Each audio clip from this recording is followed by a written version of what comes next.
Estamos de volta com a segunda parte do nosso programa, hoje falando sobre a Samaria, uma região muito interessante, porque na Samaria chegou Abraão, chegou Jacó, seu neto, que depois de lutar, depois que Abraão luta com o anjo do Senhor, naquela região chamada,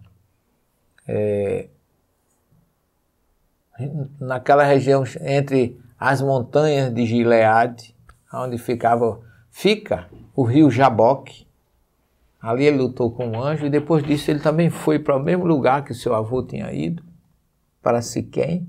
E ali ele, depois de encontrar seu irmão Esaú, é que ele vai para Siquém, e ali, segundo Gênesis 33, 18 a 20, ele comprou um terreno, cavou um poço, e hoje está ainda lá, esse poço. Eu admiro demais as regiões geográficas, as fontes, os montes, os rios e os poços, porque são verdadeiros marcos da história do povo, da geografia, da arqueologia que a gente precisa descobrir. Esse poço de Jacó hoje ainda está lá, gente. Depois de quantos mil anos? Não é do tempo, só do tempo de Jesus, que nós vamos falar daqui a pouco, mas é do tempo dos patriarcas, de Abraão, do seu neto Jacó, porque eles viviam de rebanho e precisavam ter água. E o poço era sempre uma coisa importante para quem criava ovelhas, seus rebanhos. E ali naquele vale hoje, eu já visitei algumas vezes, há muitas dificuldades ali porque tem muitos assentamentos árabes e os samaritanos vivem ali. Eu diria assim, a impressão que a gente tem é que eles estão imprensados. Nós tivemos na Samaria, na capital da Samaria, nós tivemos em reunião com um samaritano, o chefe, um sacerdote samaritano ali, e a história deles é comovente, porque hoje eles estão praticamente até segregados ali.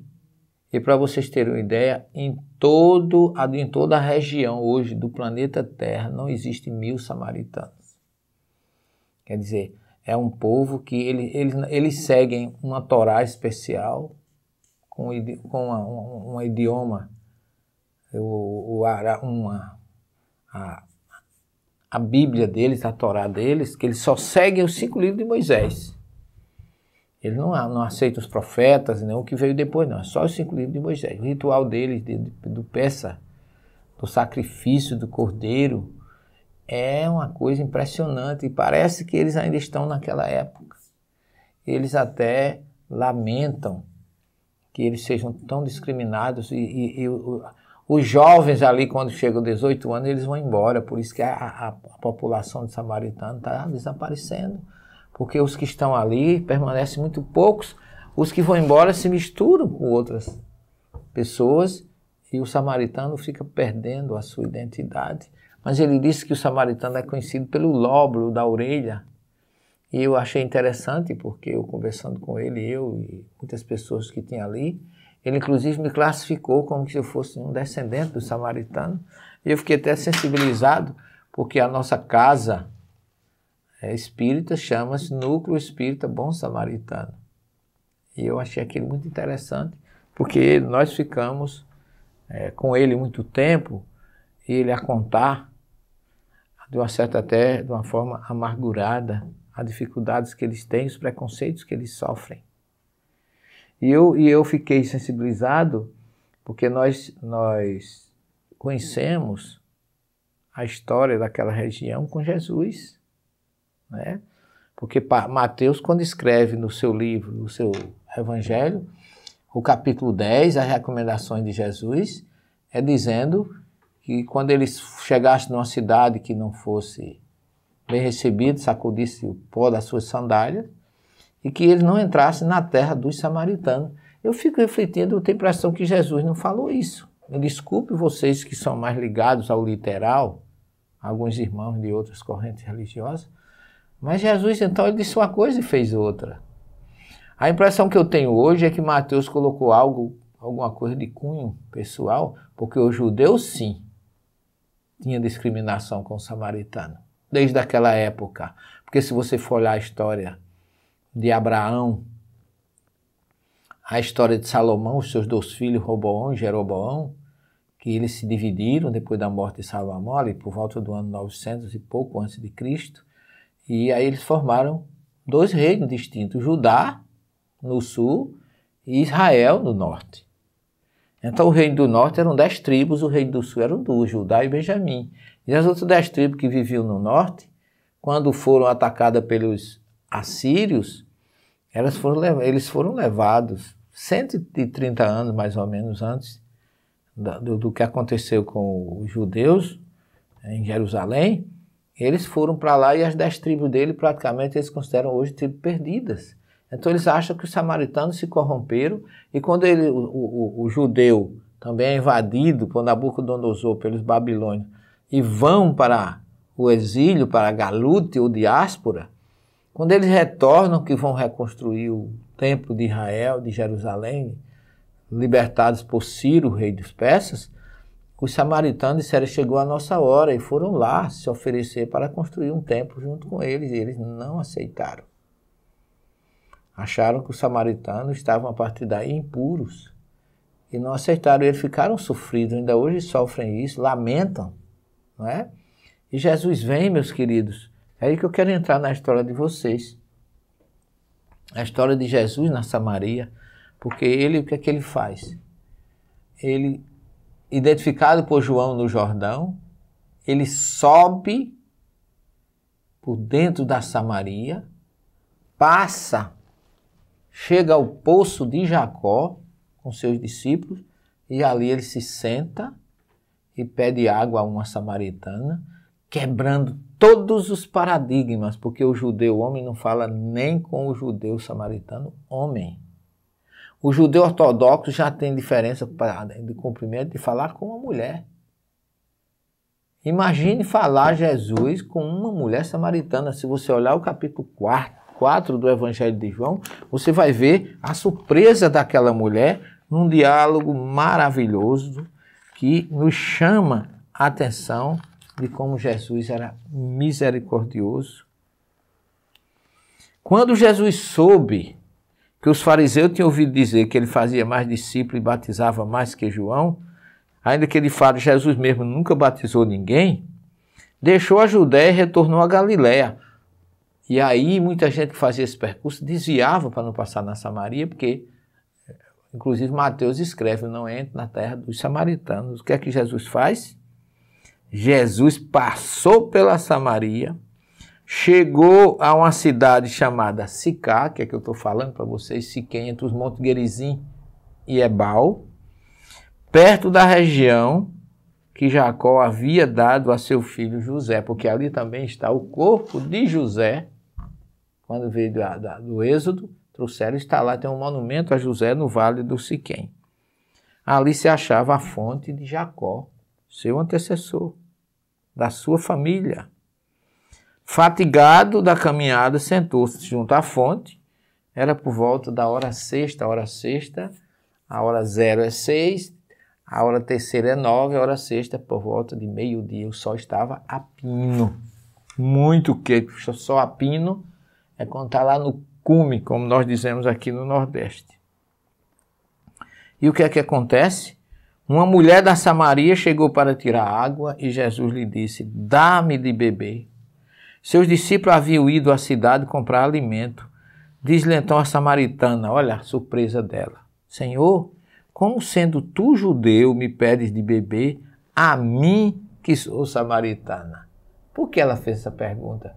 Por causa da discriminação. Eu digo a vocês, eu me emocionei muito dentro de uma sinagoga na Samaria com a história, com a forma como eles se referem à discriminação que eles sofrem. Ainda hoje, eu esperava, na verdade todos nós achamos aqui do Ocidente, que há um entendimento, que aquela história de Jesus serviu bastante para que ele se reconciliasse. Mas não foi bem assim.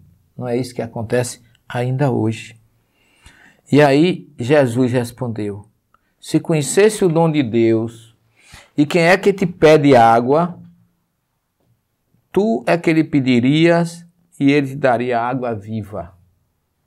Ela lhe disse: Senhor, nem sequer tens vasilha e o poço é profundo. Onde, pois, tira essa água viva?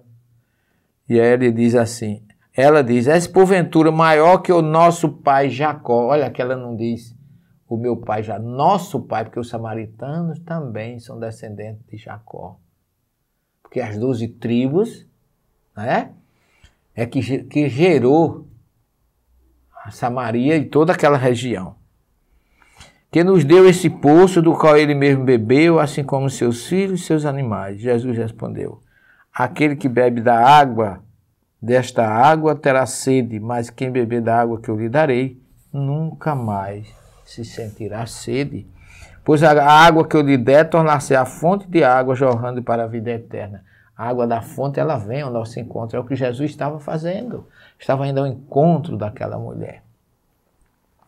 E eu digo a vocês, eu me emocionei muito naquela região, naquele poço, que ainda hoje tem água lá dentro de uma igreja ortodoxa, que encontra no complexo do monastério ortodoxo, na cidade, e atualmente chama-se Nablus, e pertence à Cisjordânia. Então, eu considero essa região da Samaria, porque tem outra região. Ali, Josué dividiu as 12 tribos, foi por ali que ele entrou em Israel. Ali tem a cidade de antiga Siló, onde nasceu Samuel. Quer dizer, a Samaria é riquíssima em acervo espiritual dos patriarcas, daqueles que antecederam Jesus. E o próprio Jesus esteve na Samaria. Abraão teve, Jacó teve, Jesus, José, Samuel, que nasceu lá. Então, o próprio profeta Elias nasceu ali próximo. Então, vocês observam como a Samaria é uma região importante.